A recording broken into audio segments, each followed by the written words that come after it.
Bam. What's up, boys? Let's go. Hey, how you doing? What we doing? That's it. That's how we do it. That's That's how you start the show. Ladies and gentlemen, boys and girls, thank you so much for joining us for our Tuesday show, Cigar Talk Live, where, oh my goodness, I cannot listen to myself right now. But this is the show where once a week we get to just sit and smoke a cigar with you beautiful people on the other side of the lens, and also you beautiful people out here in the lounge. And also, we also have a beautiful guest with us for an incredible conversation this evening. Junior Soultrane, AJ Falk. All of that. All of the above. What's another one for you? Probably a nickname from my family that nobody knows. You gonna just put that out right at the beginning? I mean, I will. What is it? It's Booby. All right, Booby. Okay. We're rocking and rolling. If you are a fan of boobies, then go ahead and hit like, comment, share. Make sure you are tuning in and dropping your comments in here. And thank you so much for joining us. Anywhere else. That's so we got Booby on the right side. We got Pops over here. Yeah. What's happening? So you said you're moving away from the brown water. I'm trying to move away from the brown water and go to the other brown water. What about tomorrow? How's tomorrow look for starting on the no brown water thing? It looks real good. Excellent. Okay, good. Yeah. Cheers to all of you, and we'll do a cheers in a second. In a moment, while we are, talking about boobies and such, what we should talk about is your life in 90 seconds, and just start prepping people for the majesty that is this show. My life in 90 seconds, that's a good one. Obviously, Junior Soultrane is my film company. I've had 2 films that have come out. I'm on IMDb, which obviously is a big thing. I had a movie come out in 2013 called Deceptions of Love. You probably can find it on YouTube now. And I just had one that we released last year. We filmed right before COVID hit, and it's called Blood Slop. It was a horror movie, but it's like a daytime horror now. So Dana Jackson, shout out to Dana for, for that. She was Hollywood known, Doogie Howser and a few movies and things of that nature. Some great people to work with. And I don't know what my life is 90 seconds. I'm mid-50s, no drama, just love life. And that's probably the biggest thing that I could tell you about me. Where'd you start at? Where'd you grow up at? I started out, obviously, I'm from Dallas. Obviously, grew up in West Dallas. There's some people that, say, uh-oh, you live in West Dallas. You only had 2 choices. You either going to jail or you were going to die. That's all you actually had. They taught that in school and everything else. That's all you were going to do. We don't care if you got A's or not. We just know your direction that you're going. Obviously, I've lived in Atlanta. I've lived in L.A. I've lived in Pittsburgh. I like to move around, obviously, when it comes down to jobs and stuff. Home is Dallas. I am a Cowboy fan. That's worth for a lot of people. But that's I'm worth a lot Cowboy this year. Fan. My all-time favorite is Robert Newhouse, number 44. A lot of people don't know the 70s. So that bandwagon that people are on the 90s, I've been on it since the 70s. So, I had to go through the 70s of winning and the 80s with Danny White and not doing well, and come back into the 90s and winning, and then. Since '96, we've just kind of a little hiatus, dry spell, very dry spell. Yeah. You don't appreciate if you just have it all the time.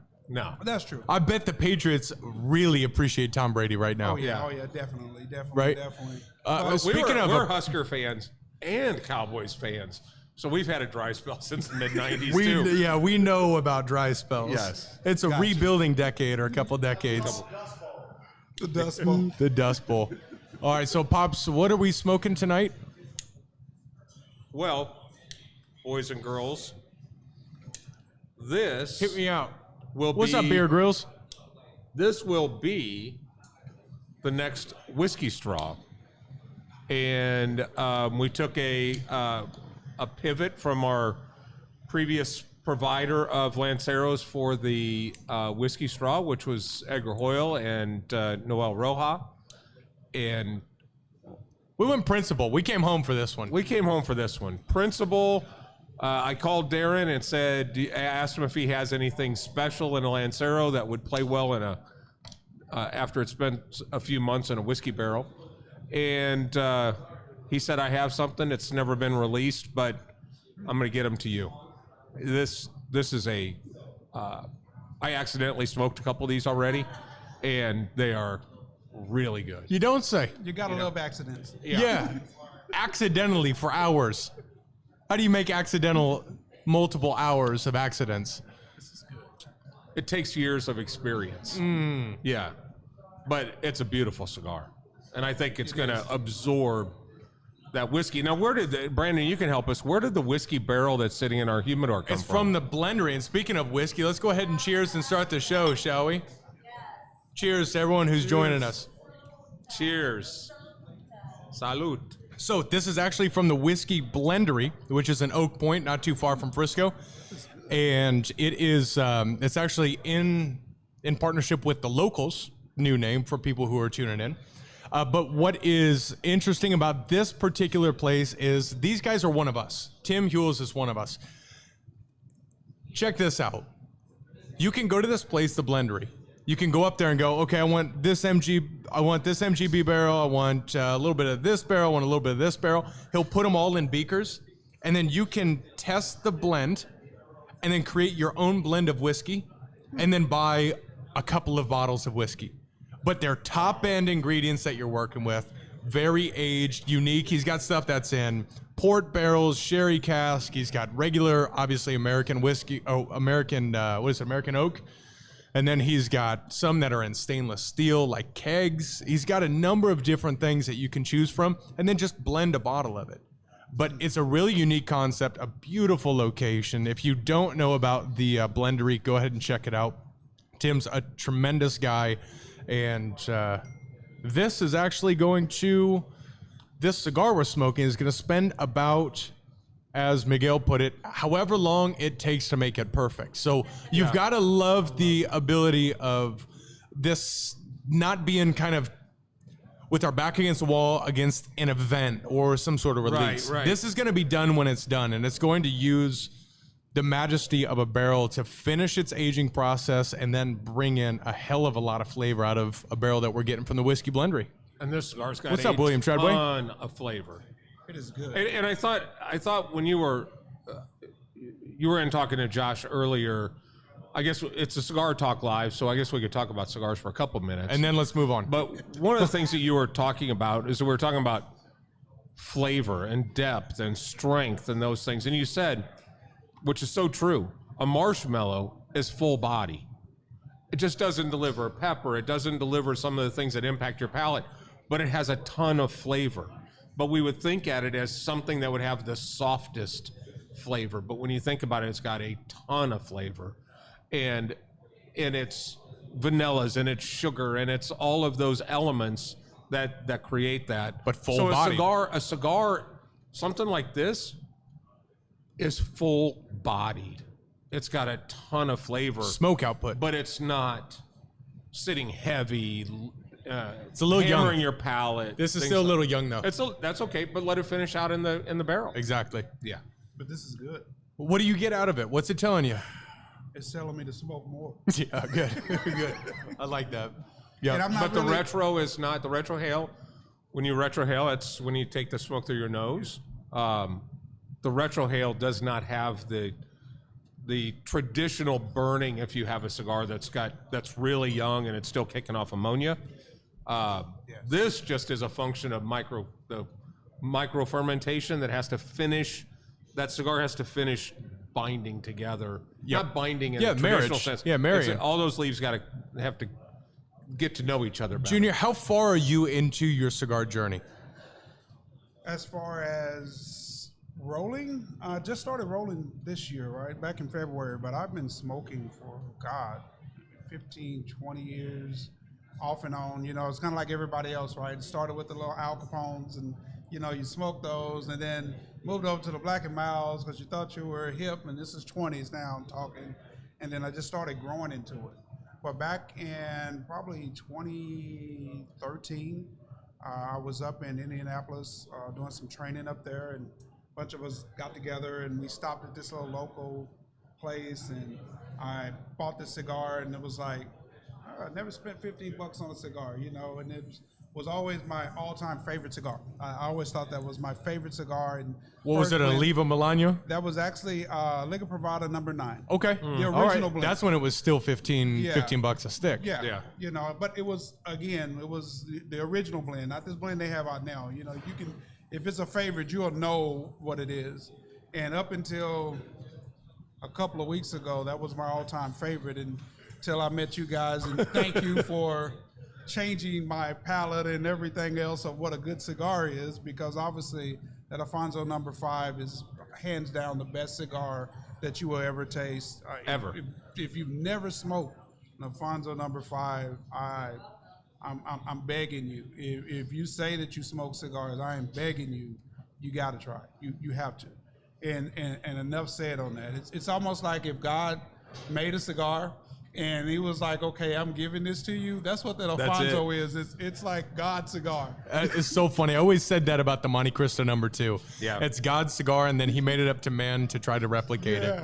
Yeah, that is, but I think even more so, the God of which, you know, one time when we had Nelson in here last time, I got called a heretic because in the email subject line, I said, he's basically the tobacco Jesus. Turns out we are in the Bible Belt. People took offense to that subject line. I will be honest.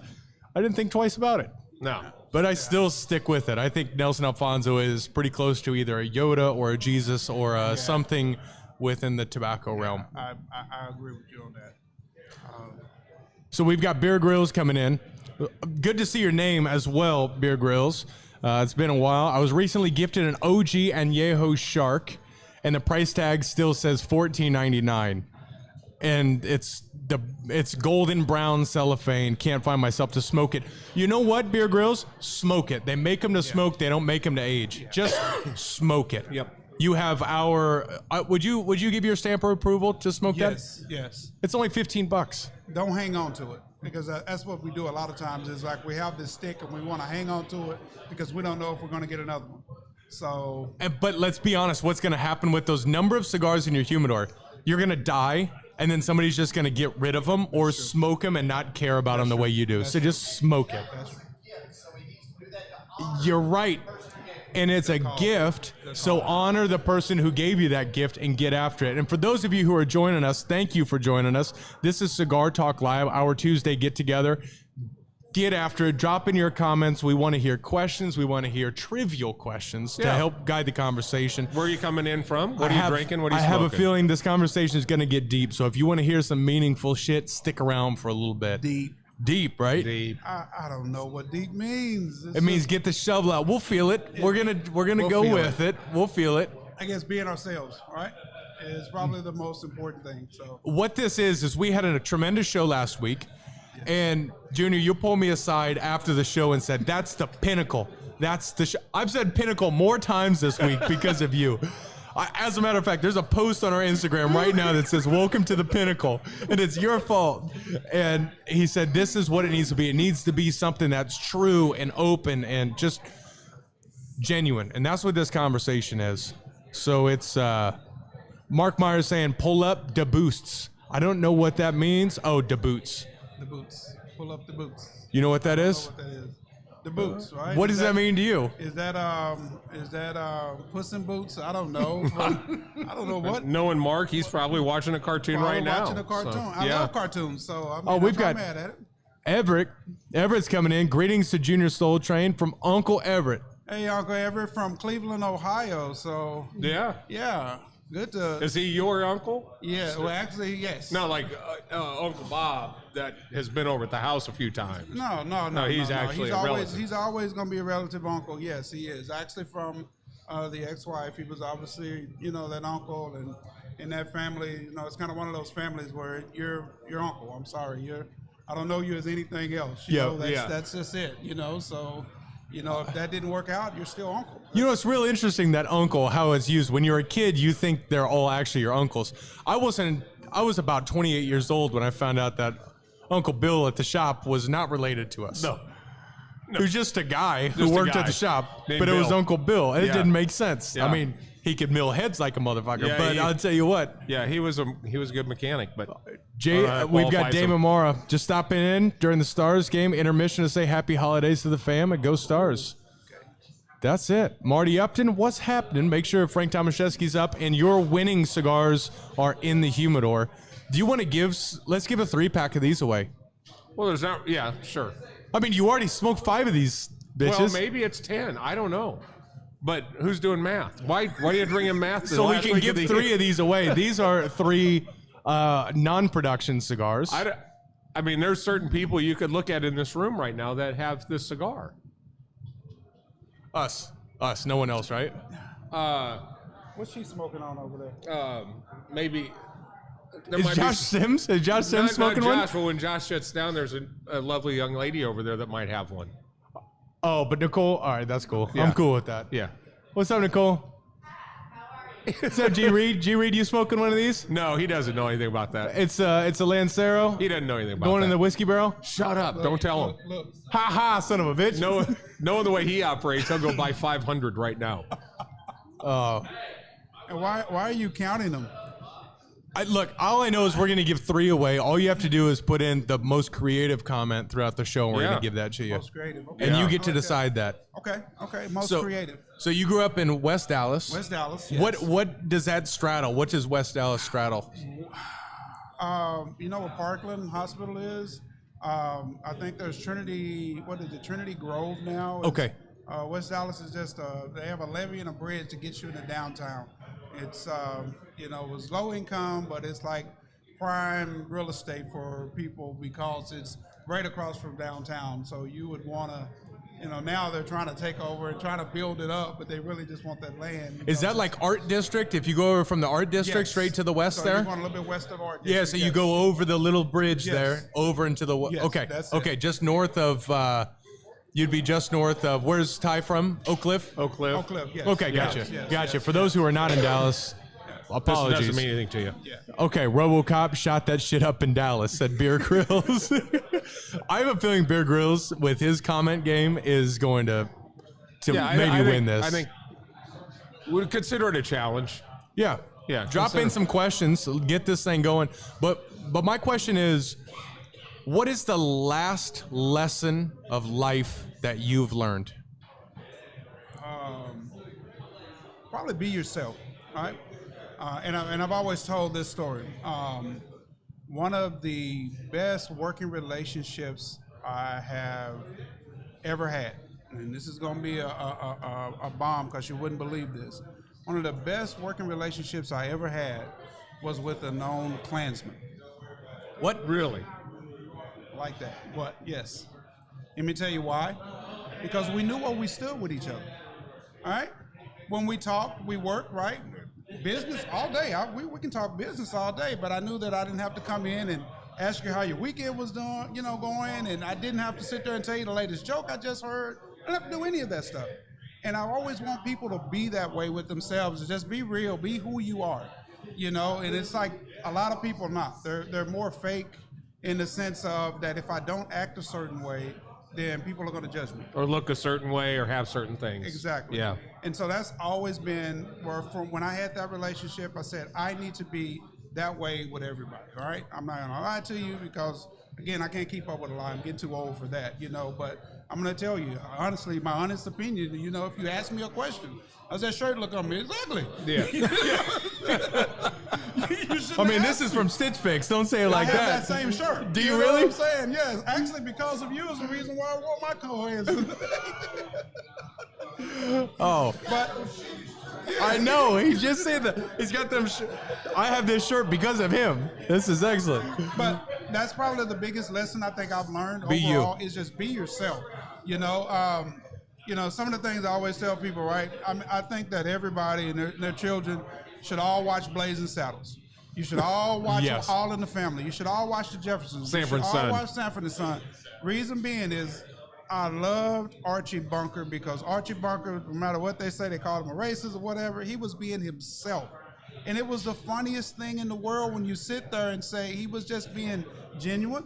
He was being honest. He told you what he felt. Yeah. You know, and it's like people fell in love with that, you know, not his ideals, but they fell in love with a person that turned around and just said, I'm going to be myself. And when I had that relationship, because I didn't know what it looked like, I was like, okay, guess what I'm going to do? I'm going to be that person right there. And it really kind of changed for me. About 2 years ago, I caught COVID, and I caught COVID real bad. I was on oxygen, I was in the hospital, the whole 9 yards, and I was like, life, you know, I want to turn around and say that life is good, right? And a lot of things really don't matter to me that I'm sitting here taking too seriously and worried about where this bill is going to be paid and worried about where this, it really didn't matter at that moment. And so moving forward after that, I just came and just like, you know what, I'm not doing any drama. You know, I don't want to fight about any things. You know, I think most fights that people have is just miscommunication. And, you know, maybe I said it wrong, you know, or maybe you said it wrong and I took it wrong. And it's just now that's just my life. And it's like, you can either accept that or you don't. How's your stress level since you've accepted just being yourself? You know, at work, it's a little bit high because I have these high expectations on myself that I want everything to be done right. I want everything to be perfect, and then I know nothing that wrong they with that. can't be. And so, but when I leave work, I leave work there. It doesn't come out of that parking lot with me, you know. And that's why when I was telling them earlier that when I get home and you know the music is playing when I walk through the door because I've set that mood. You know, I'm not taking any other mood in there. And then my house is saying, hey, don't bring that nonsense in here. You just can't do it. I need to make sure that you're in the right mood because I didn't mess your day up. You know, you do what you're supposed to do. Get up, make your bed up in the morning time. That way, you know, if you did have a crappy day, it's good, but don't hang on to it. Yeah. Yeah, and when you're talking about having COVID, you were sending video messages to people like goodbye. Yeah. Oh, I was that was one of my biggest ones on Facebook, and I had a friend when I was messaging out, hey everybody, come on the show, just you know tonight, and he called me and he was like, I didn't have your number, and so I hadn't talked to him in 2 years. And he was like, the last thing he remembered was COVID and that message, you know, and it's like, I didn't know if you were alive or what, you know, and you know, obviously use some choice language that I won't, you know, repeat. I mean, feel free. Obviously, Facebook, no, I know how they do sometimes, so. I know we're trying not to be canceled, although if we do, that's fine, because I'll have this conversation whether somebody's watching or not, but glad you guys are tuning in. But it's interesting because you find this unique, genuine change when people do face that moment of having to say goodbye to a loved one, potentially say goodbye from yourself. You know, all of those things, you start like knocking things off. You know, all of those, all the nonsense seems to kind of clear itself up. But did it really matter? You know, those things that you were holding on to, did it really matter what happened in your past, and you're still hanging on to some hatred about something or someone? Does it really matter? You know? Let me ask that though, because in those moments of clarity, of course, nothing matters because what matters is what's most important right in front of you. But playing devil's advocate on it a little bit, is there value to our day-to-day life by remembering some of these things, remembering how you got burned by this person, remembering the fight that you got in? Is there something that we can learn, or does it truly not matter and we shouldn't allow that stuff to bug us in the first place? Well, that's a good question. I don't know it, but I think human nature, at the time that it happens, we're naturally wired to press back, push, respond. However we respond is however we respond. It could be on a scale of 1 to 10. But I think at the moment, you are forced to either defend yourself or defend your position. In hindsight, it's usually, what the hell did we fight for? What was that about? Why did we do that? Yeah, it doesn't seem important on those details, right? But I think, it's just, but there's an issue where some people just will never let go. Yeah. But we have a few people coming in here that says, I don't forget, but I forgive. Yeah. Forgive, but don't forget. Because there has to be something from an evolution standpoint that makes us pay attention to those small things when somebody burned us, that stuff. And of course you can give peace at the end because it's not going to matter moving forward. But if you are going to live another 30, 40 years, maybe those ideas, maybe you want to pay attention to who you're letting in your life and who you're not. So we should bring Saka stuff in?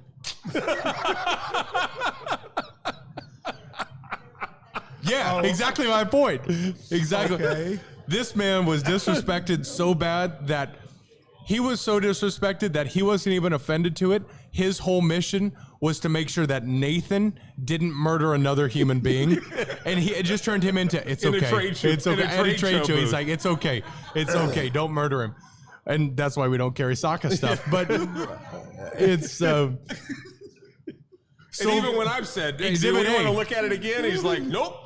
Exhibit A, right? If you're on your deathbed, you probably go, yeah, I forgive him. Bring in a box. Bring a box in. Silver Mace is See all what right. happens. But if you really look at that and think about it, right? And my mom, she always says this and always said it, you know, you can't change who your family is, right? But you can, you can control how they dictate your life, right? And so that's with everybody too, right? And obviously, what was your mindset when you went in and when you met with whoever they are? I just forgot their name because I care less about them now. Yeah, we'll leave that's that. the biggest Yeah. thing about it. But when you think about that is that what did you go in and expect out of them? You know, because the last relationship you had was great and things of that nature, so you just assumed that theirs were going to be there. Did you give them the first shot that says, okay, I'm going to give them the same opportunity that I gave the last person to see if they, but somewhere their words are not going to be the same or something's going to be different, you know, but then we take it personal, right? Because they want to go off on us because, you know, we didn't like maybe their product or we didn't like something on I would this. say it was more. It was He more was a disrespect. dickhead. It was, Yeah. It was Yeah. disrespect. It was blatant disrespect in that moment, and I think that's And if you're gonna have integrity, and if you're gonna have character, and you're gonna have honor, and you're gonna have all the things that I beat into my kids' heads constantly, is live by those things. When you have somebody that is in that particular moment was the opposite of that. This is an example to set for my kids at that point, and I was trying to stop Nate from throwing them out the booth. But in the end, it was we're not going to reward somebody for this action. We're just not going to do it, and we don't need it. We're going to walk away. so we gave the cigars away for free, and then we didn't bring them in again. Yeah. You know what I mean? But it's important because you do need to identify who it is, and that's where I think there may be some validity in maybe not holding on to grudges. Of course, that doesn't help anybody, but learning and keeping those lessons you learn into moving forward. No, approaching the situation differently, right? And that's probably the biggest thing, what you're going to learn, right? I don't really want to try to hold on to it because obviously, you know, back when I started in management, you know, we had all these case studies that takes a person 16 years to forget one bad experience. I'm like, why? Excuse me, why am I going to turn around here and allow that 16 years to be held up? Because whatever they did, they probably forgot about you and they're long gone. They're done with it, you know, but you're still holding on to it because you got it. And they're like, all right, I just know not to deal with them anymore, but I'm moving on, and you're still talking about them. And so they're still a part of your life. And it's like, let it go. I mean, it's hard sometimes, and trust me, I will say, coming from West Dallas and things of that nature, we were that area of town that people did not want to go to, you know, because we always was going to fight about something, whatever it may be, it was going to be a fight about it. And so trying to change that mentality in myself was one of those things that I had to really learn at a young age, you know, and mine was that, you know, when I was a kid, I was a little scrawny kid, and, you know, and the neighbors would sit on their chairs on their back porch because they would see me come running around that corner because I wasn't going to get in a fight with nobody. But then once I got my weight up, I was like, oh, I can take a lick. Okay, well, good. You know, and so I learned these things, you know. But I also learned that they don't really matter to me. And maybe that might be it. And sometimes it may take you 20 years to get there. I've just gotten to that point now where it's like, it really doesn't matter. It's not that serious to me. And then again, I treat my brain like a hard drive. And so what I'm storing in it, needs to be meaningful to my life. And so why henceforth every week on Fridays I got to smoke a cigar because I'm putting that week behind me. And I couldn't tell you what last Monday was like at work. I can't tell you. My boss might have to remind me of something, but it's like, if I didn't write that down, it doesn't really matter to me because I left it there and I can't change it. So why am I hanging on to it? You can't change that experience with them and them being a dickhead or whatever it may be. You can't change that. That's who they are. But you can change how they impact you, how it makes you feel, right? Because it's going to get you down. So why would you sit there and just continue to allow it to just be a part of your life, But it also helps you in remembering the next person that you deal with and how I approach them and things of that nature. That's the biggest thing about it. Well, and Beer Grylls is coming in with a excellent comment here that says we all have to practice emotional intelligence when around others in a serious manner. I think that can get into many different things of what emotional intelligence looks like. What does that look like? Yeah, but in my head and in my fists, those are different. No, you said that out loud, and it's a good point. No, focus on the things you can control and protect your peace. Yeah, Jeff, that's a solid What's up, point Jeff? there. Glad to see you on here. You need to come by the shop. Is he here? He's over in the Colony. That's close enough. That's close enough. No excuse. That's close enough. So Yeah. yeah, we've already talked about he's not going to some of the other ones. So I'll kick his butt if he's sitting over there. Find what works best for you and go exactly what works best for you. Yeah. The beautiful thing is when we first started this place, there were only a few options, right? There were 2 shops in town in any span of the imagination. Okay. Now we have 7, 8 that are in this immediate area. right now. You could have 7 or 8, which is excellent because that means there one that requires everyone to raise their game or die. Okay. But 2, it means you can find places. If CI is something that matches what you look for, great. There's an opportunity for you to go there. If you want something that's good, then come here. But regardless, no. But for real, there are changes. My question to you would be, what makes industrial different from all of the other places? I can give you my honest opinion. I would prefer to hear from others, and then I can explain from behind the curtains. So my experience is obviously it's the home atmosphere, right? This is a place, and I was talking to a buddy today of, while we smoke sticks and things of that nature, it's always one of those good things that men can get together, right? Women come too, but when men can get together and kind of wind down and talk amongst themselves, we need that, right? We definitely, as men, we definitely need that, and you're not formulating an opinion towards anybody.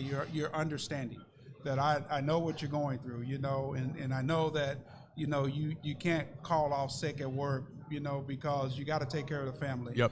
And that you don't want to be sick because it makes you look weak, and so it's like all of these things that other people would know that what it takes to be a man. You can come in here and say, oh, I understand.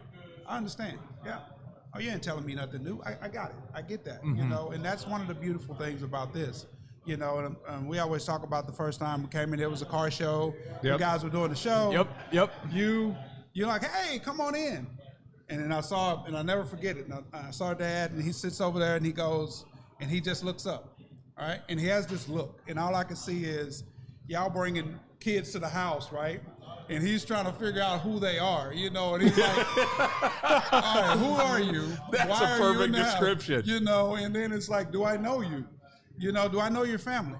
But do your family know that you're here? Yeah. You know what I'm saying? Yep.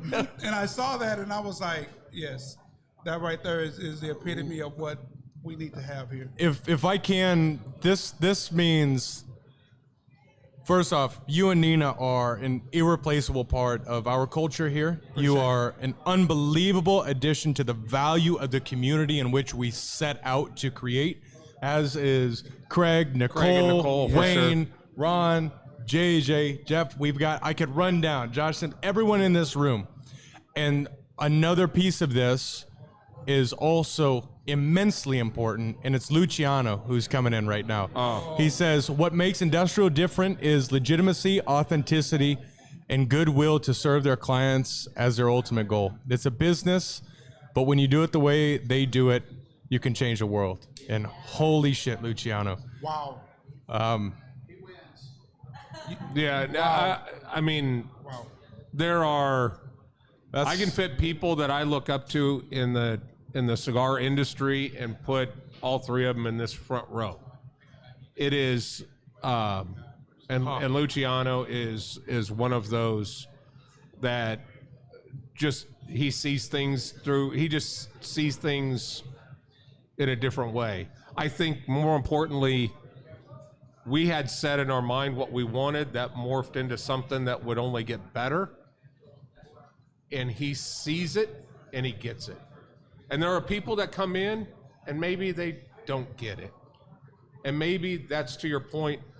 Maybe there's other places that are for you. But you hit it on the head. The thing is, there are, when you have men that grew up as boys, what did we do? Is AJ home? Is AJ home? You knock on the front screen door. You know, is Ron home? And they come out and we play, and we would look for a stick or a can, or we look for something. You could take an old tire and have a party for a day. Yes. But that's what we had. And then we went through school, and then we became professionals, and then 40 years goes by and you stop doing this. This is where you go when after you knock on the screen door, and you're able to come in here and sit down, and boys get to play again, but we get to have a conversation. We get to talk about the things that are important to us and happen in our lives now.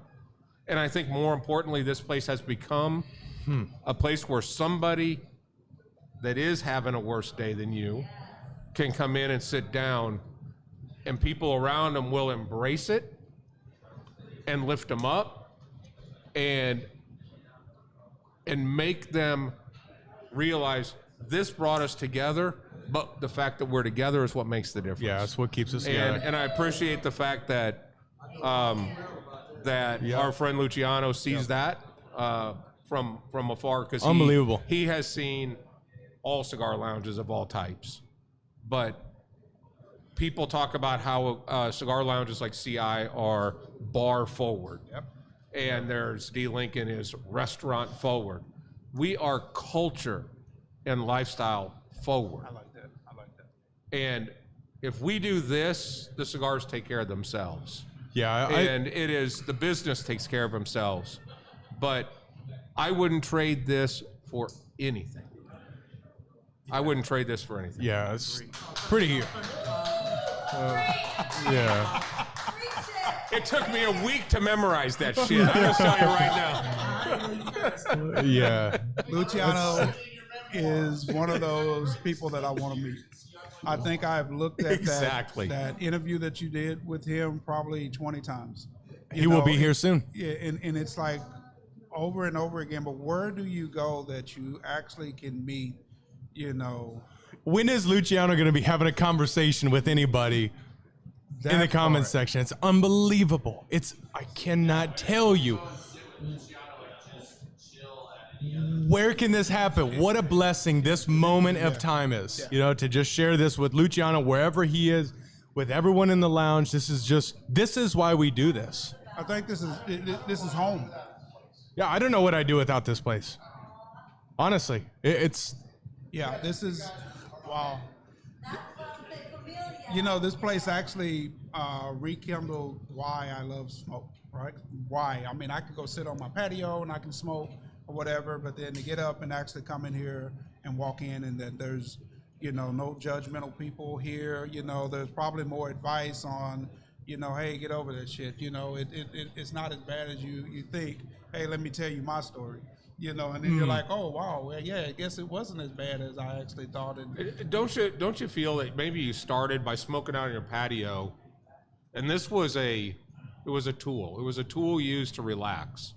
But when you get into the right environment, it's like finding out that your screwdriver is also a paint stripper and a torque wrench and everything else. You get here and you realize that what before was a utility that caused, or was a device that caused you to relax, you now find out that it's a conversation starter. Yes. It's a friendship starter. It is a relationship starter. A man that I met 7 years ago in a cigar lounge was sitting at our house for Christmas Eve, sitting with us and our family on Christmas Eve. Had it not been for a cigar, we wouldn't have been together. Yeah, I think the power of the cigar is remarkable, and I think the misconceptions of a cigar create a barrier for all of us to have a responsibility to introduce more people. It's not for everyone, but just think about how many people are cigar smokers that just haven't had their first cigar yet. Right? They just need to find the right experience to walk into the door and go, I didn't realize I was missing this, but this has to be part of my life. You know what I mean? It's just that experience, right? It's that relaxation, connection, disconnection. It can be so many different things. And unfortunately, we are so fortunate from a competitive nature, business nature with 90 cigar lounges in Dallas. We're blessed that the majority of them don't get that. The majority merely provide a place to sit, to have a cigar, and go home. The utility of it all. That is not the purpose of a cigar. I've sat and had more conversations with you and Nina, with Craig and Nicole back there, to just sit with people that, of course I'm older than everybody, but to be able to sit there and have so many things in common. You only got me about a few years. Just a few years, but have so many but things. That's a lot of so many years. things in common that we can just sit and have these conversations. That, and I don't want to say this in any other way other than the fact that if the average person walked in the front door and saw the two of us sitting here, they would wonder what we have in common. Right. But I agree. But we have a lot. Yeah. And this has just whatever wall there was in the world, this knocks it down. Yeah. Right? It just knocks it down. Yeah, and I think it's that ego kill. You know, we have to operate in a certain element of life, understanding that our decisions are correct. Our decisions are correct because of the family. Our decisions are correct because of business. You know, we have to tell ourselves that. Yeah. But the reality is, how many mistakes do we make in any given day that are massive mistakes? But here's the beauty, and something that I really love, and I love about this show, I love about this conversation, and which may spawn us into our next conversation, which is how many mistakes will you then admit to because you have a cigar in your hand? Once you have that, it almost feels, that's where my mindset goes. If I'm just working, you know, I'm a dad, I'm a business owner, I'm a whatever, I gotta go. But then when I grab a cigar and I sit with you, Junior, and I get to sit with and have a fucking cigar with my dad every week, multiple times a week, I realize I don't know shit. But because we're here doing this, now it's sponge mode. What do we do this? And you guys think we do this show because it's great conversation. This is a selfish idea that I created a long time ago. Yeah. Okay, this is to figure out, and maybe there's a lot of things for all of us to learn, but specifically for me, I'm trying to figure out how to be as great as my dad. I'm trying to figure out to be as great as my parents are, and I can't do it without listening. So that's what this show is. Like, how can we just share this upon each other? I think Make ourselves better. You're right. And Luciano, if I may, Junior, to just type in here, we've got, I love you guys from Luciano. We love you as well. From the bottom of my heart, I will never forget the day we met and the first event we had together. I think about it all the time. Your family made a huge impact on my life, including your extended family of the Industrial Cigar Company. God bless you, and always thank you. Thankful for you. Thankful for you. Cheers. I'll drink to that, Luciano. Cheers. Until soon, we're all drinking with you right now, Luciano. Cheers. I know he's going to make all of us cry. I didn't want this show to get this deep. All right. wow, that is deep, Man. Unbelievable. but it's genuine. That's like being hit in the face with a wet pillow. That is, That's wild. because those aren't tears. That's the water from the pillow. I'm telling you, that's what that is.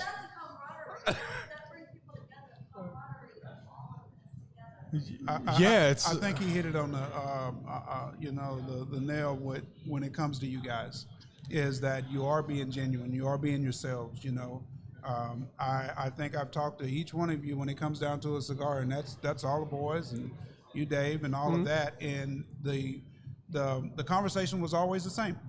It never changed. You know, it was a passion about actually trying to make someone or getting you to learn. I'm crying, you motherfuckers. You know, getting you to learn that was the biggest thing about it with me. I was like, they're actually, where do they do that at? I mean, who does that everybody it's not scripted, and you honestly, genuinely say, hey, I am passionate about wanting to make you better. You know, you asked the question a few minutes ago, what makes ICC different?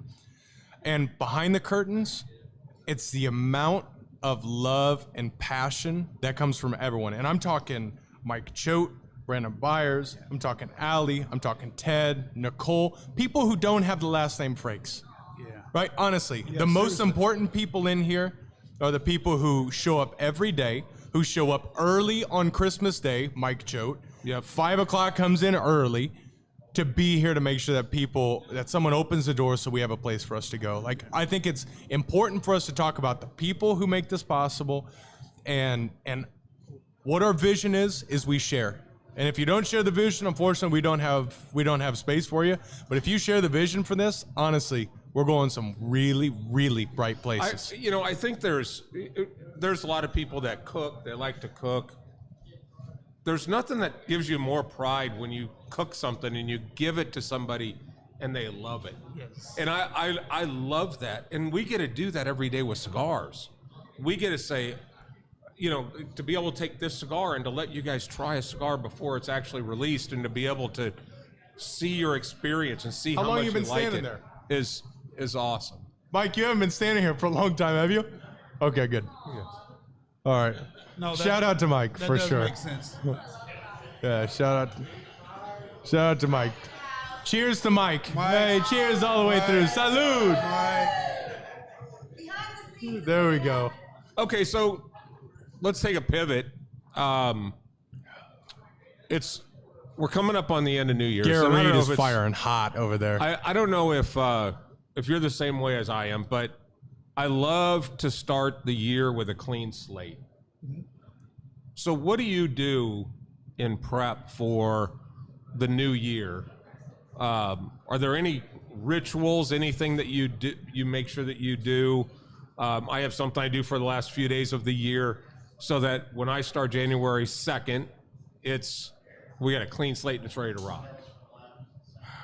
I think mine is smoking one hell of a cigar that ends it out, whatever that means, whether that's the Opus X, whether that's the, Maria Lucia, whatever it is, the Grand Habano, whatever it may be, I want that cigar to say, okay, how did I end my year? And again, prime example, just here at Christmas, ended up smoking one of the pre-embargo Cubans. Yeah. All right. I've been talking about that. Seriously, I have been talking about that since it actually happened. There are people at the job who are like, hey, my husband has a birthday coming up. You need to give me the information. I need to get one for him and things of this nature. And I'm going, it's totally different. All right. And when I sit back and I thought about that, and that may be my end again for the entire year, is that I smoked something that my mom wasn't even born yet. Right? Mm-hmm. My grandparents were probably in their late 20s, early 30s when I sit back and look at it. Yeah. But think about the world that your grandparents were living through when that cigar was rolled. Yeah. Prohibition they lived through, World War II, World War III. They're living through all of this. We have a cigar in there that was the year that the Wright brothers took their first flight. Wow. And you think about that cigar was 30, 40 years old when the television was invented. You can't help but take that journey back in time.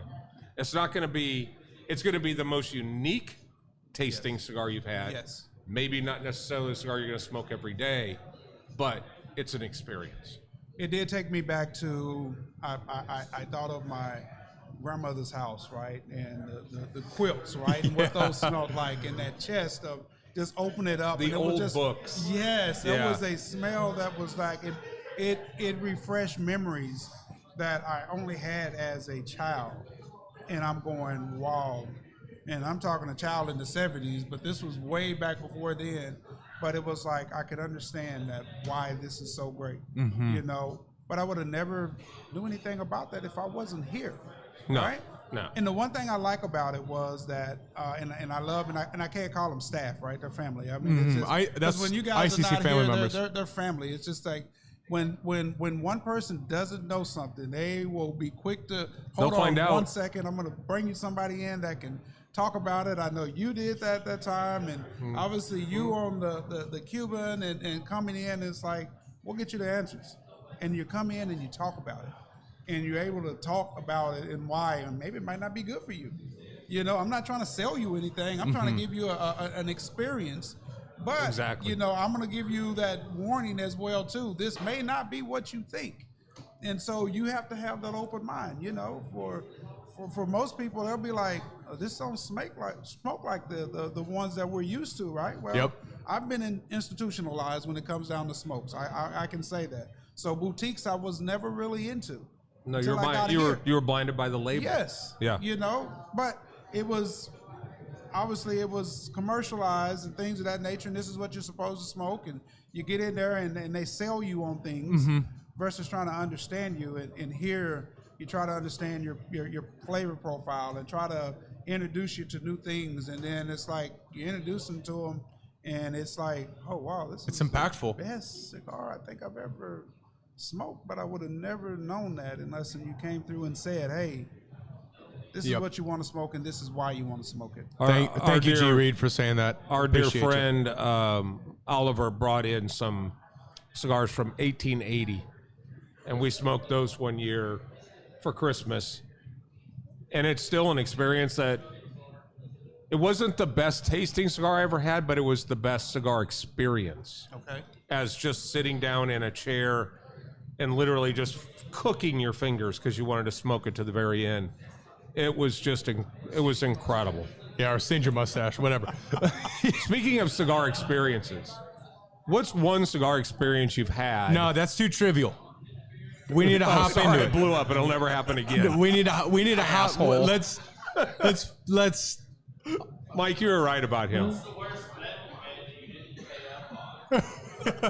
Oh, so so where were you? Are you going to like a moment in time, or are you talking about the cigar? I mean, you and I had a great experience in Cabo, and that's what created our sub caption, which is, or a sub brand, which is, we may have had a better cigar, but we've never had a cigar in a better place.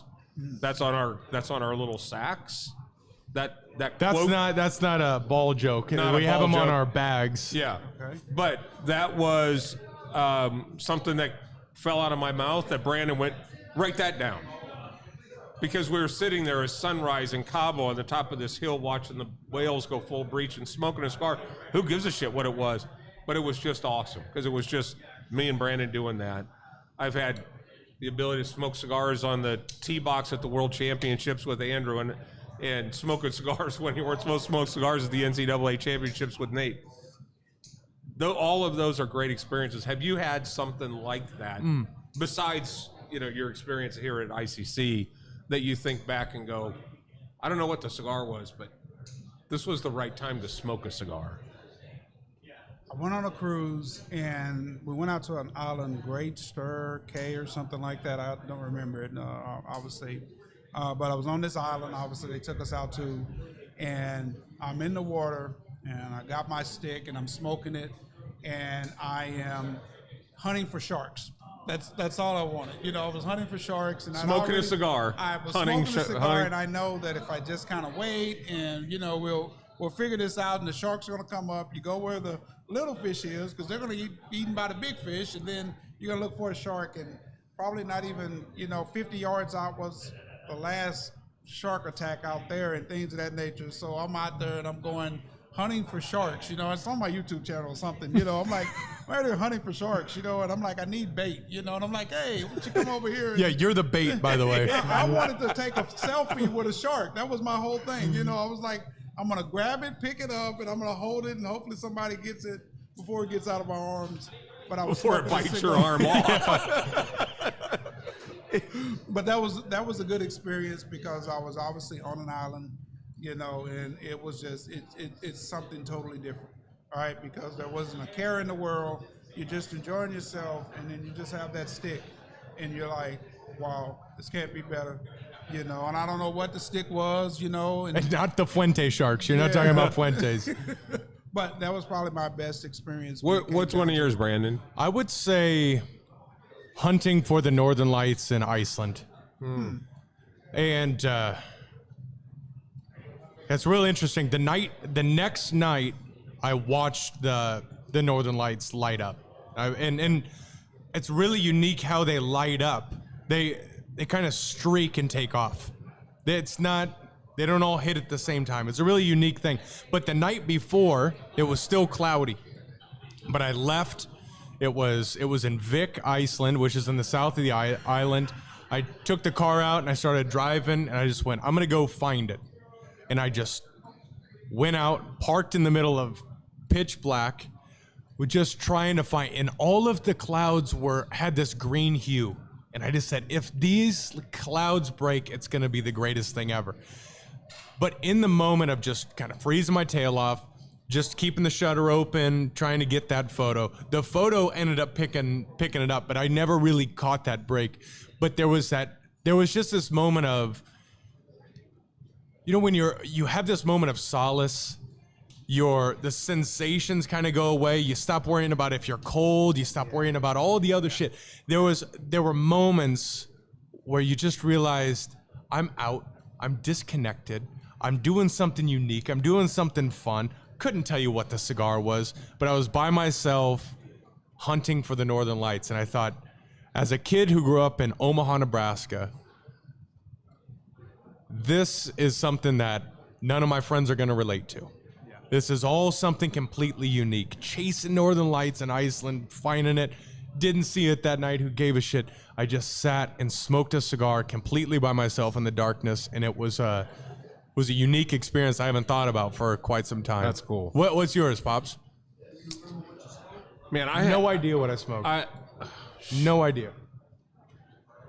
I have a lot, but Probably.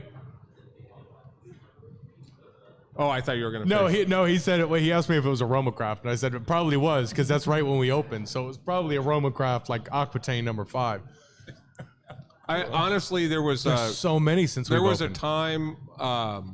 What's up, JD? Actually, just recently, it was after one of our big events, like Halloween or one of those, and we got done cleaning the place up, putting everything back together. It was about 2:00 in the It morning. was you and me. It was Halloween. Yeah, shoot everybody out, and then stayed and just lit a cigar and sat in our cigar lounge and smoked a cigar after an event that was spectacular.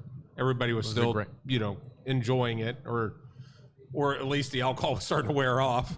But to just sit here when this place is quiet and just smoke a cigar is awesome. I'll tell you, the coolest experience that you can manufacture Stop right there. is, Stop right there. you know where I'm going with this. No, stop right there for a second. You want to know a point of difference? What? It was Pops and I at 2:30, 3 o'clock in the morning smoking cigars, and we were talking about how we should have done it better. Right. That's a point of ICC. 3 o'clock in the morning, we worked from 7 in the morning to 3 o'clock in the morning. We were going, here's what I think we could do better. Yeah. Now, what's the best experience you can manufacture? Well, Craig and Nicole have experienced this once. That's where he was going? Is that where you're going? We are. That is going to be one of the things that will come back for New Year's is Wind Down Wednesday. I can't wait for you to do it. I'll do it Friday. If anyone wants to do it Friday during the day, Okay. I'm going to be in here journaling. Okay. So anyone, that's my end of year ritual. If anyone wants to come in on Friday, let me know, and you guys can do a wind down for hours. What the This wind Friday. down? What Wind Down Wednesday is? We take our back room. We have sound deadening, light deadening drapes in there. We uplight the walls in red, so it's perfectly dark. Uplight the walls in red because your pupils don't mess around when it's red light. We put on some chill music. You get a cigar, you get a drink, you got no phones. There's no talking for 2 hours.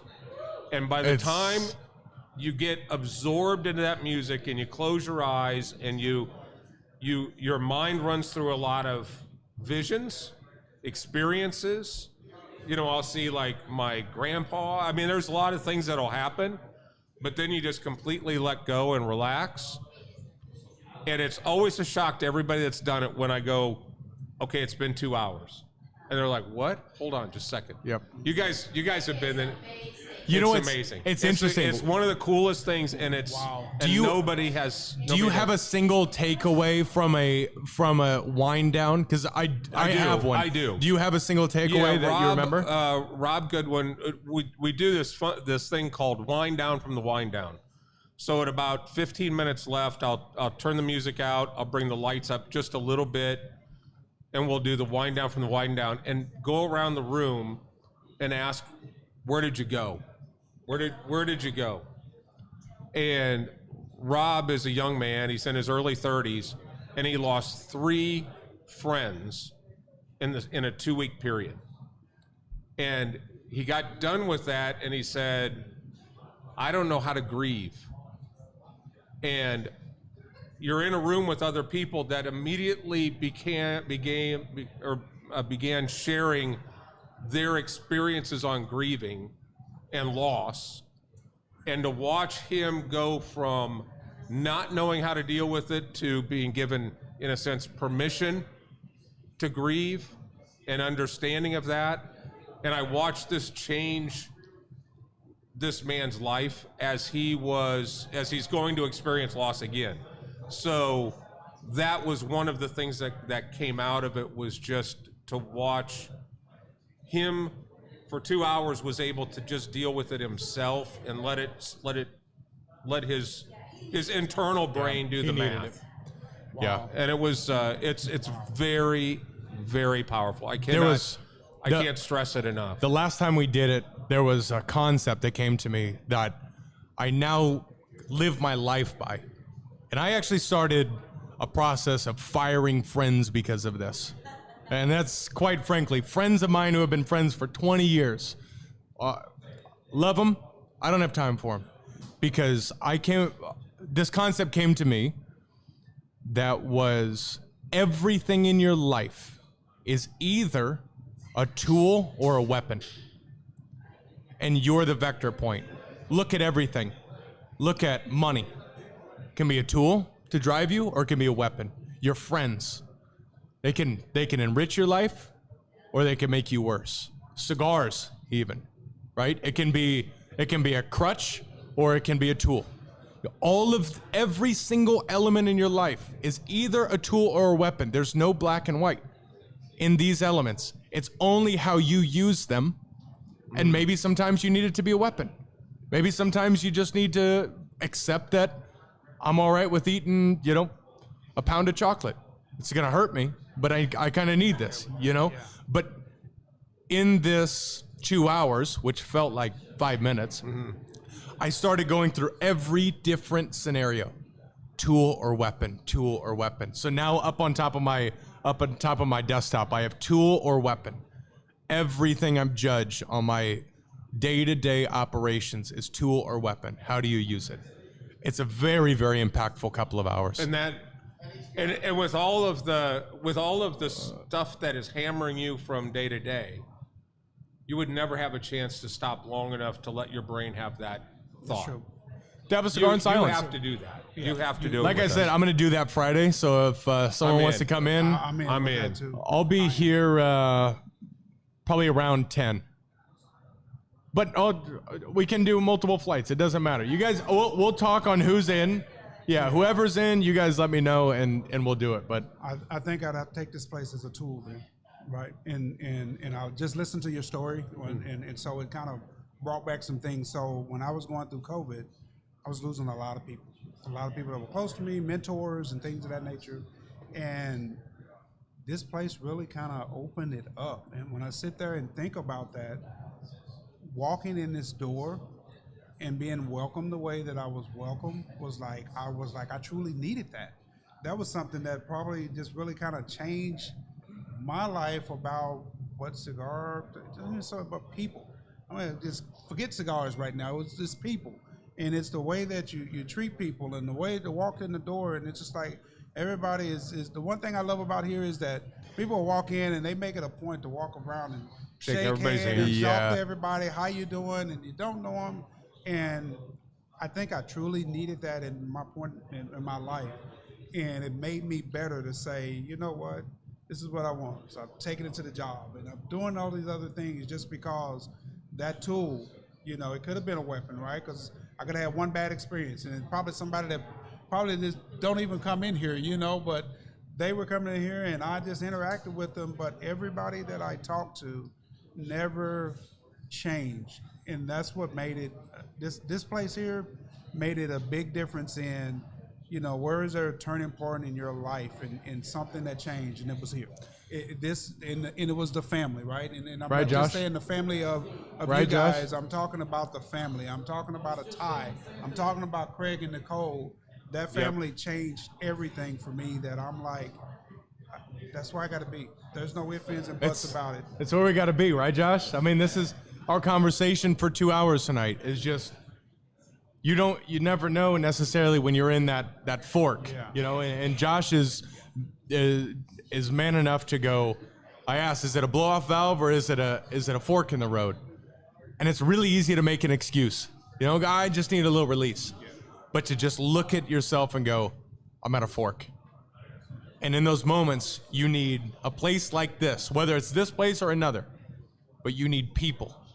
You need community. You need someone to go, I got you. I got you. Let's go. I had an experience last night, and a person came in and sat down, and they know that I haven't had a drink since 1984, and conscious decision, just quit. And a person sat down and said, "Can I ask you a question?" Sure. How did you quit? And it was this. There was this second where I went, where else would this conversation happen? I mean, it was the reality that I was about to enter a conversation that we're in a place where somebody feels comfortable enough to sit down with another person and say, how did you quit? With the thought that's going through his mind, which is, I'd like to. Yep. And that is, we're just a retail store. This shit doesn't happen at Nebraska Furniture Mart. I'm just telling you that right now. Yeah. It's just NFM? Yeah. Yeah. Go buy a Bose speaker and ask them. yeah. And I want to talk to you about something deep. but- Developing a sense of community, truth, mutual support. It's what a church should be. I agree. Now, let me ask this. On top of that, it's like, Hey, Ron. we understand that in these moments when people are being vulnerable, we turn into coaches or mentors or friends, right? Family here. What is it like to now take that on as now this individual, truly, you have a bit of a responsibility. Oh, Because I was person wide is open. This person I was is wide open. screaming. Yeah, no, Help me out. I was wide open. And I think you see that is you have people who scream out. So like, what is your approach when you see somebody who's going through something that they need your help? And what is the extent of our responsibility to make sure that change goes through? What is that extent of our responsibility to I think help get them connected I to think the as a human, I mean, and I think you're probably one of the most caring individuals, and we haven't known each other that long, but one of the most caring individuals. Yep, I agree. So I think the way I answer this is probably the way you'd answer it, which is there is I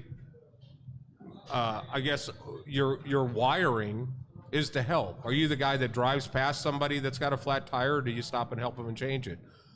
I want to be the person that stops and helps and changes it. And so I feel this obligation to help where I can help, if that makes sense, and then embrace that, you know. And Yeah. How about you? I've been in management for well over 25 years, and I'm always having to lead and guide and tell people different things. But I learned that if I can help the problems, because we're quick to say, hey, leave it at the door, right? You leave it at the door, right? But then when they come inside, they're going to be thinking about that all day. Yeah. They won't leave it at the Yeah, door. they can't. You know, It's and impossible. it's hard. But if you can help them in that part of understanding that, I can be as empathetic and help you, and let's find a balance between what you're going through and what the business is asking for. And sometimes you're going to lean more towards them. You end up being more of a coach and a counselor and things of that nature. I think one of the biggest things that happened to me at the job was just walking in the door, and I still beat myself up. I had to go through counseling, grief counseling, and things of that nature. I walked in, and the lady had collapsed. All right, and I'm holding her in my arms, trying to tell her everything's going to be all right, and everything, we're going to get through this, things of that nature. Well, she died. All right, and mine was, I don't ever want to be the last person that you see. I want your kids and whatever your family to be, but I was that last person. And so it was like, okay, did I give you the words that comforted you, that say, okay, I can go on to that next? And it bothered me real bad, because I was like, well, why me? And why was it me? Of all these people in here, why did I have to be that person to hold this person in my arms and actually watching them die, And I finally learned that I had to be that person. I was the person that was chosen to do that.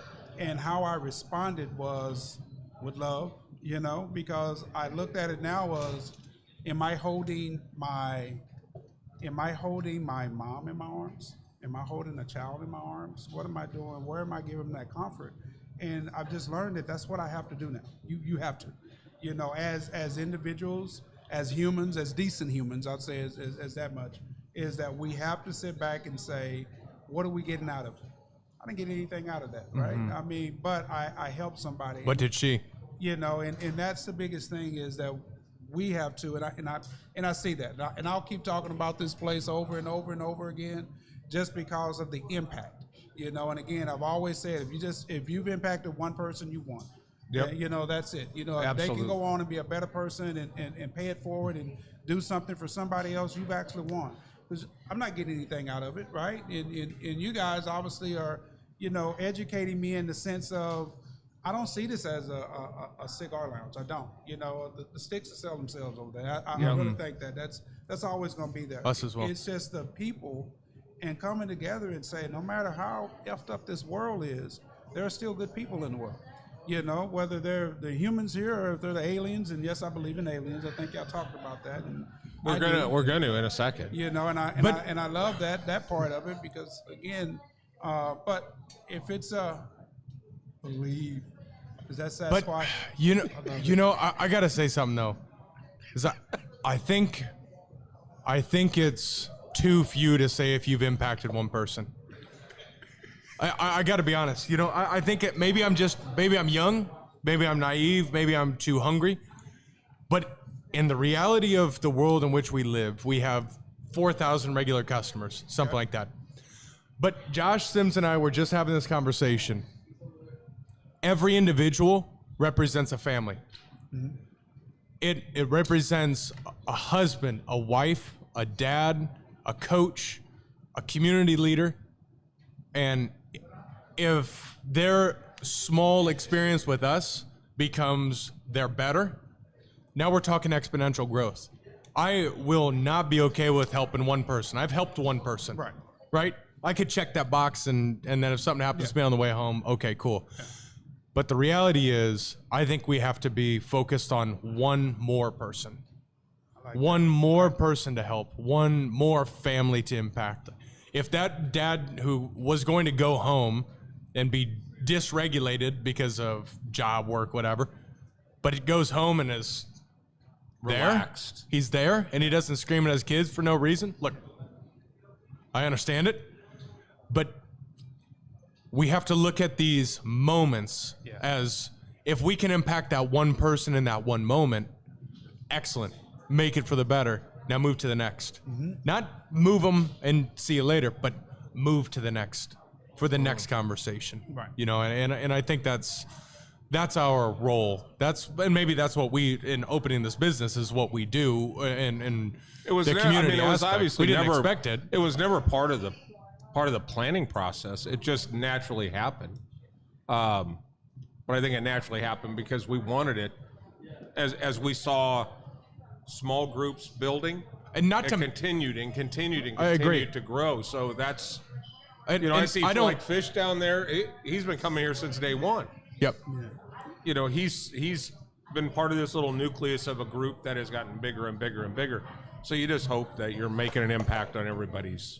Yeah, and like, and I don't want to minimize the sentiment of if we make impact in one person's life, but you already did that when you were holding her in your arms, and she passed away. You made the impact, right? You were there when she went to a greater place.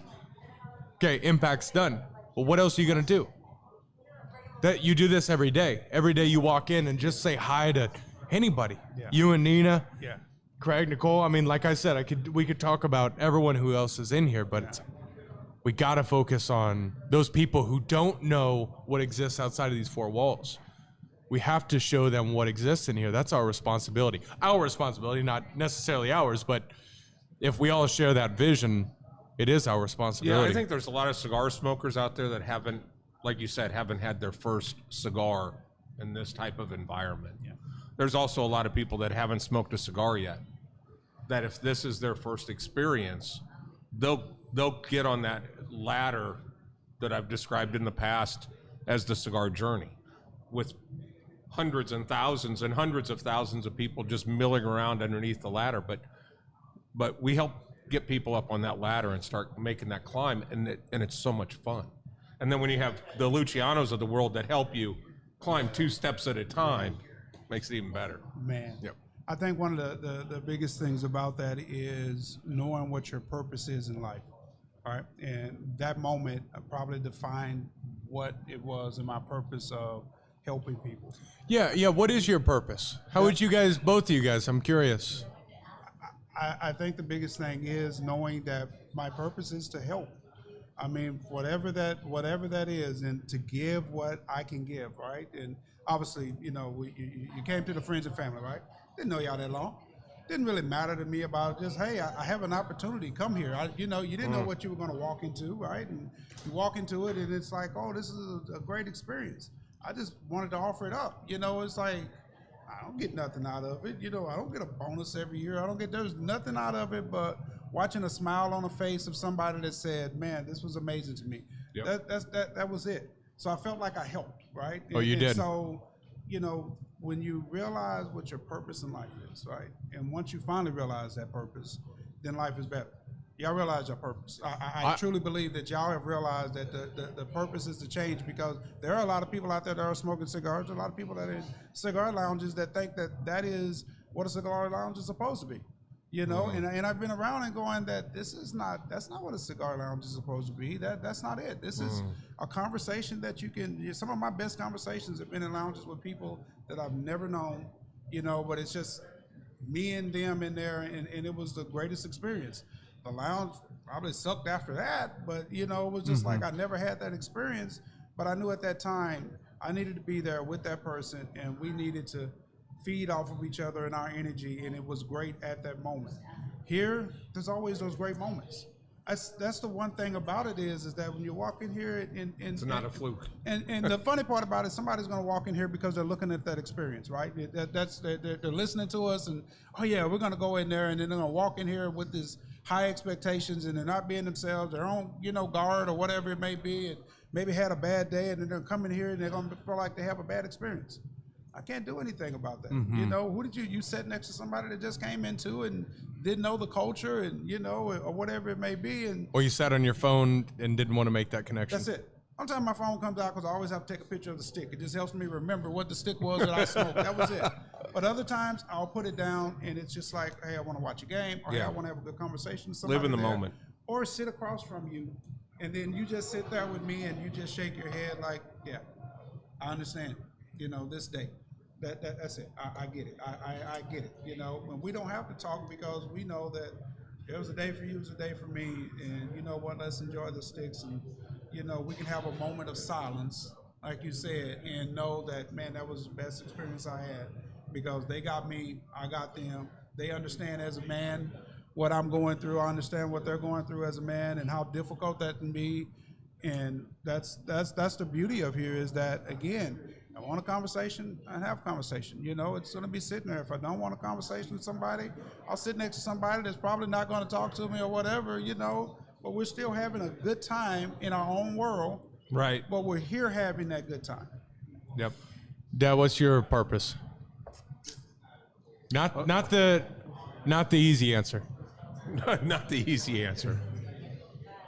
Because you've already fulfilled your purpose on that side. my purpose, you have three excellent men. My Yes. purpose, I felt, was to raise 3 great men that would continue to raise great children, and so I find that I'm very content in life right now because all 3 of these boys their actions never cease to amaze me. So I'm blessed from that standpoint. I sit back in awe and watch these guys change lives at 30, in their early 30s, and at 30 I was too selfish. True. I was had a house full of kids and knew that I had to go sell something. But the fact is what they took away from work ethic, watching work ethic, gave them a work ethic. And, I just think that's it. But I think now it is to do whatever I can do to help people have the experience that you've had here. And whatever that is. I mean, however we do that. We try so many different types of events to bring people together. You guys gave us an idea for an event, you and Nina, last week, and I immediately shared that with Andrew. We Coming talked soon, about it 2 weeks. We talked about it in our meetings, Okay. and we're going to do it. Okay. So, Okay. it is that is listening more and executing on good ideas, and that was a great idea. The idea in general is basically we're going to sit around the campfire and talk about who we are, what we do, and let people connect on a broader scale and in a larger mass, and make that connection, form that friendship, that who knows where that will go. Mm-hmm. Yeah. And at some point, one of those friends is going to need help, and now they know they got the power of 20 that will help. Yeah. That's They don't feel alone. they don't feel alone. That's the thing, is you don't feel alone, right? And, Yep. and obviously in my situation, I'm always, I'm home alone, or I see Nina on the weekends, but I'm for the most part home alone. And what does that look like?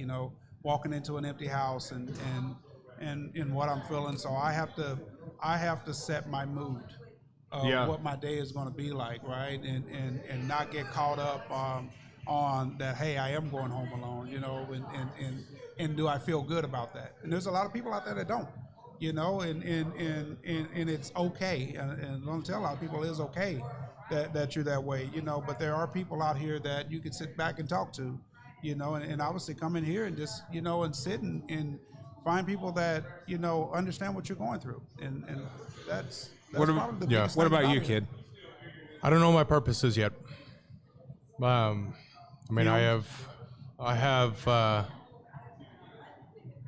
I have 3 beautiful children. I have a wife that I'm blessed to have in my life.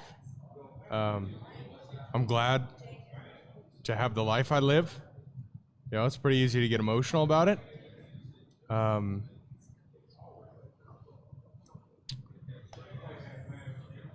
But I don't know yet. It's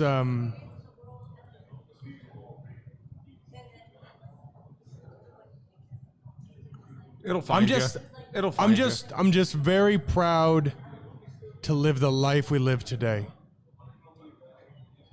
And thank you for cutting that. Yeah. So thank you. No, thank you. I think I'm a young whippersnapper, as Ron says. I don't know what my purpose is yet, but if I can make the kids better than I am, my responsibility to the community is there. If I can set an example for other people, then great. My purpose will find itself. But I know if something happens to me driving home, that that I'm gonna have a big funeral, and I think I've earned it, and I've earned it through action, and you know, it's a great blessing that I've been bestowed from my parents, from my opportunities, and from the subconscious in which has been beaten into me. You know, and I think that's it's very powerful. But I get to see my purpose in here every day, and for those people who are joining us, you know, Luciano, Everett, Josh Sims, you know, everybody who's here is, I think you're watching my purpose. You know, I don't know how to define it yet, but this is special, man. This moment is special, and I get to share my purpose with everyone else, and I'll figure out how to define it. But it's to have Luciano say we're one of the best places to be in the country, best people to interact with. You can buy cigars anywhere else, but you know, this is the best place to me on the planet. People just don't know about it. You can't buy this experience. You can't buy it. You can't fake it. A genuine experience like this, you can't buy it. So yeah, go buy cigars everywhere else, but you're not going to get that experience unless you. Yeah. I truly believe that. You know, and I think your purpose is to be a good, decent human being, whatever that looks like, right? I mean, you know, Dave didn't have a manual that says, "Hey, here you go, do this every day, and this is how you'll be a good father, and this is what you have to do." There's no manual out there. Yeah, there's not. Yeah. You know, so, but if you have the core of what you need to do, right? Be empathetic, you know, and have a good heart, you know. Be caring. And you know, obviously you'll learn, because some people you'll let into your lives probably shouldn't be in your life, right? But it's a learning moment. You know, whether it was a bad experience or whatever, it was a learning moment. And if you just be a decent human being, I think at the end of the day, you've won on everything else. That's all that matters, because again, if your kids can be decent, they won. Be respectful. Yep. You know, yes sir, no sir, yes ma'am, no ma'am. Just be respectful on that, and you know, and that's probably the biggest part of life that a lot of people just don't get. You know, and if I had this back when I was 20, man, I can imagine what my life probably would have been. Yeah. You know, my question to both of you is, if you could go back in time and change anything about your lives, what would it be? Yeah, I got that. And what would that be? And I'll go first while you think about it. You know? Thank you, Luciano. Thank you. Yeah, I wouldn't change anything. Maybe I might put a little money in the stocks, but I wouldn't change anything. and the reason being is because of my trials, tribulations, my heartache and my pain made me into the person that I'm in today. And I want to be that person. And if I had to go through all of that over again, I probably would go through it, just so I know that at the end of whatever my lifespan is, that I felt that I did, you know, a decent job with life when it was all said and done. Mm-hmm. What's the change you make? I think that later in life, I learned that there is success and there are lessons. And early in my life, I thought there was success in failure. And when I failed, it slowed me down, because I wasted a lot of energy on the failure, and I didn't learn from the failure. But when I adopted the fact that there's no such thing as failure, there's only lessons, that it's something that in my 40s, I wish I would have learned that in my 20s. And who knows where life would be. I look at the path that I walked, and it's I just know that I walked that path, and particularly in business and with integrity, and it got me further than a kid that's from Omaha that didn't go to college and just went out and worked hard, But yeah. I think just if you fail, or if you think you failed, just what can you learn from that, and don't do it again. Yeah. I agree. I think you're right. I mean, for me, mine feels so trivial. It's don't don't follow a chick out to a Division II school when you could play at the Huskers. Yeah, you exactly. know, I wish I would have worn the N on my helmet from the beginning. That's pretty simple stuff. But, you know, I mean, we all live the life we live. And if we learn from our mistakes, then at the end, it's I'll never we get forget. to live the life. I know that's something he Regrets. struggles with, regrets. When he was at University of Nebraska at Kearney, out at this D2 school, he could be, you know, playing football and doing everything he wanted. And then he ultimately transferred to Nebraska. But when I said, you know, if it's not Nebraska, then go to Kansas or go to Kansas State or go to Iowa State and play. And he goes, nope, I need you to see me come out of that tunnel with the N on my helmet. And if it wasn't that, he wasn't interested. But you know what? It never happened, and that's a regret that I live with. But it's something that makes it easy for me to work 70 hours a week because I know I would have done it different.